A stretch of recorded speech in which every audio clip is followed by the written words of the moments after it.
មានមនុស្សមិនតិចនោះទេដែលយល់ខុសចំពោះព្រះធម៌ដោយយល់ថាព្រះធម៌ជាសាសនាឬជាការធ្វើពិធីកម្មហើយព្រះធម៌សម្រាប់តែមនុស្សចាស់ជាដើមដូចនេះហើយទើបប្រជាជនយើងភាគច្រើននាំគ្នាធ្វើពិធីសាសនាដោយប្រាថ្នាជាឆ្ងាយពីនរកឬសម្រាប់សូត្របួងសួង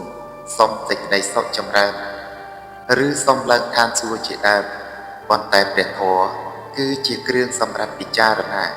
និងប្រើប្រាស់ក្នុងជីវភាពរស់នៅប្រចាំថ្ងៃរបស់យើងម្នាក់ៗហើយក៏មិនមែនសម្រាប់តែមនុស្សចាស់នោះដែរតាមពិតទៅព្រះពុទ្ធទ្រង់មិនដែលបង្រៀនឲ្យពុទ្ធបរិស័ទធ្វើពិធីសាសនាតាមជំនឿដែលគ្មានហេតុផលនោះឡើយ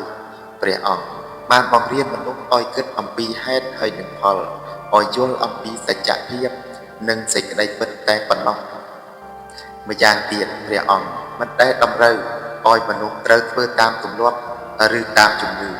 ឬក៏ជឿលើព្រះអង្គឡើយផ្ទុយទៅវិញព្រះអង្គទ្រង់ព្យាយាមឲ្យមនុស្សយល់តែប៉ុណ្ណោះការយល់របស់យើងបែបណាយើងក៏ធ្វើបែបនោះបើគេយល់ថាព្រះធម៌គឺជាការបួងសួងនោះគេនឹងបន្តបួងសួងហើយបើគេយល់ថាព្រះធម៌សម្រាប់តែមនុស្សចាស់នោះគេនឹងមិនស្វែងយល់ឬប្រតិបត្តិនោះទេដោយរងចាំដល់ខ្លួនរបស់គេចាស់ជាមុនសិនយ៉ាងណាមិញ